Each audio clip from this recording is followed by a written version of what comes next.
I have 20 years of this man's lab results in front of me. 20 years of blood work in one continuous file. He is 78 now, and in 2 decades, his A1C has never once crossed into the pre-diabetic range. Not once. That is genuinely uncommon. By age 75, a large share of American adults have either diabetes or pre-diabetes, and most of the pre-diabetics do not know it. So when I saw that file, I asked him the same question I always ask. I said, "What are you doing that most people are not?" And his answer was not a food.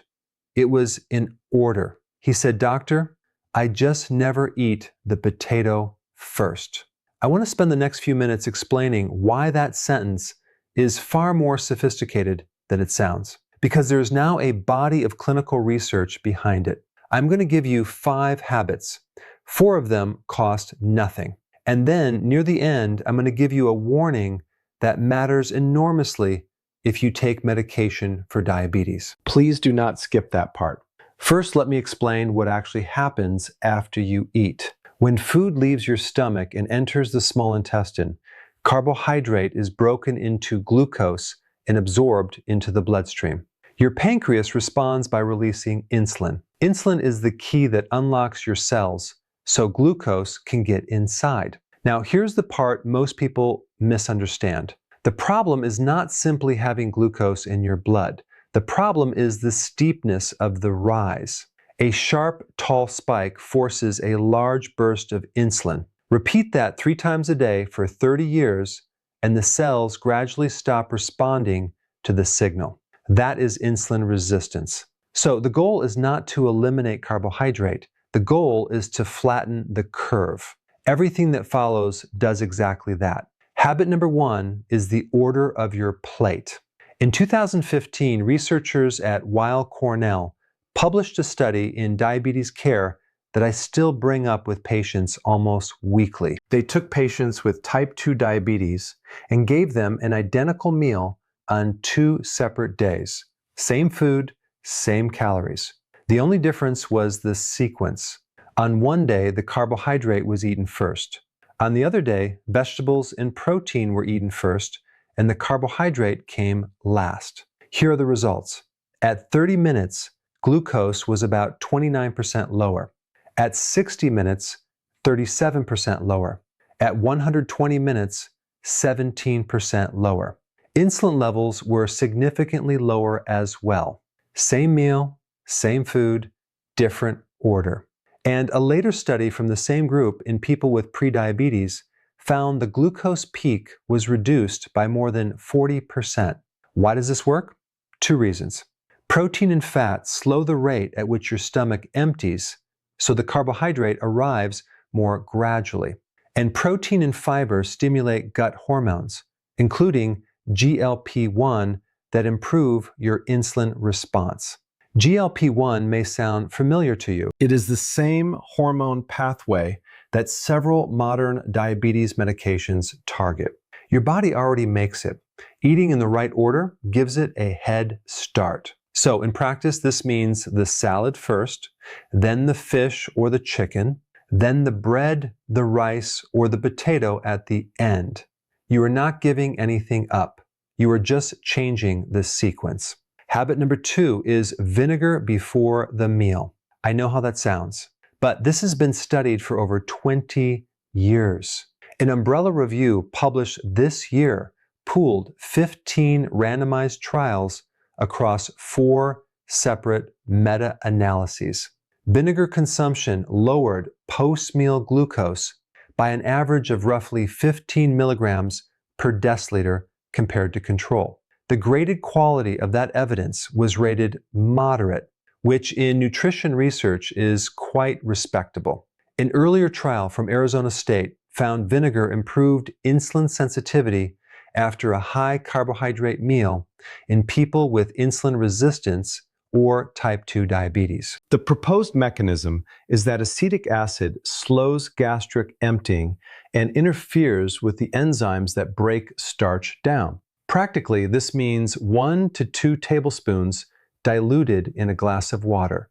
shortly before a carbohydrate-heavy meal. Or, far more pleasantly, a vinaigrette on the salad you are already eating first. 2 cautions. Always dilute it. Undiluted vinegar can damage tooth enamel and irritate the esophagus. And if you have reflux, a hiatal hernia, or gastroparesis, this one may not be for you. If you are finding this useful, tell me in the comments what you usually eat first at dinner. I read them. Habit number 3 is beans.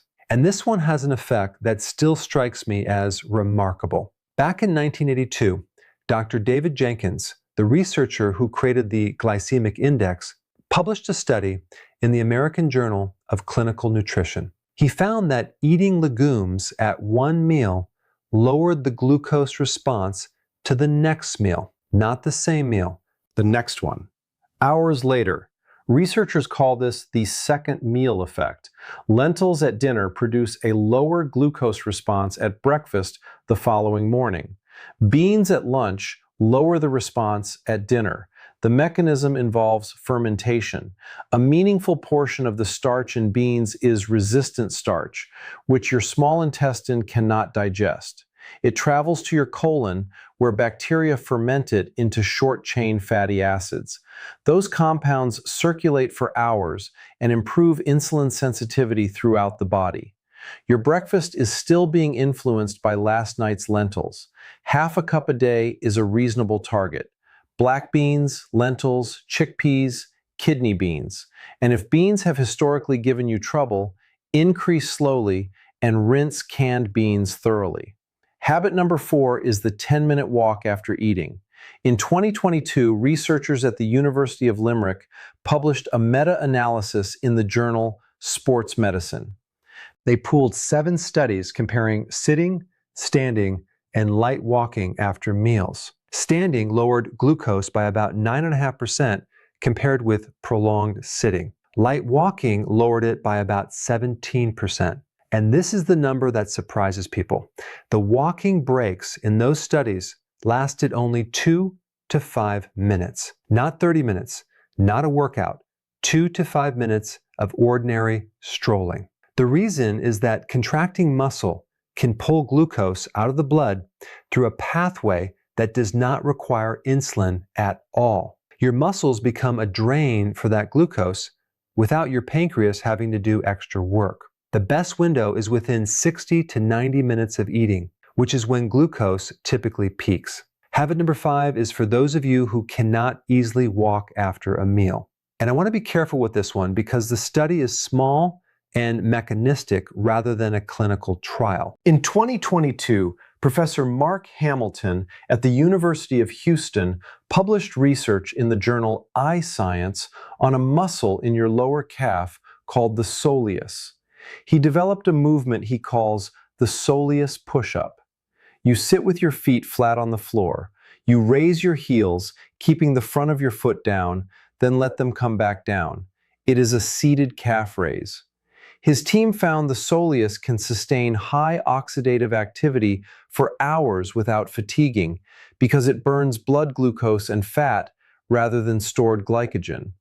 In their testing, sustained soleus activity produced a 52% improvement in the blood glucose excursion after a glucose drink, and about 60% less insulin required. Now, the honest caveats. That was a small study. The participants performed the movement for hours, and it was not a clinical trial. I am not going to tell you it will do that for you, but it is a legitimate, published finding. And for someone in a chair or with limited mobility, it costs nothing to try. Now, the warning I promised you, please listen carefully. If you take insulin or a sulfonylurea such as glipizide, glyburide, or glimepiride, these medications lower your blood sugar regardless of what you eat. That is how they work. So if you suddenly adopt several of these habits at once, your blood sugar can fall lower than your medication dose was calculated for. That is hypoglycemia, and in an older adult, it is genuinely dangerous. It causes confusion, falls, and in severe cases, loss of consciousness. I have admitted patients to the hospital for exactly this after they made healthy changes without telling anyone.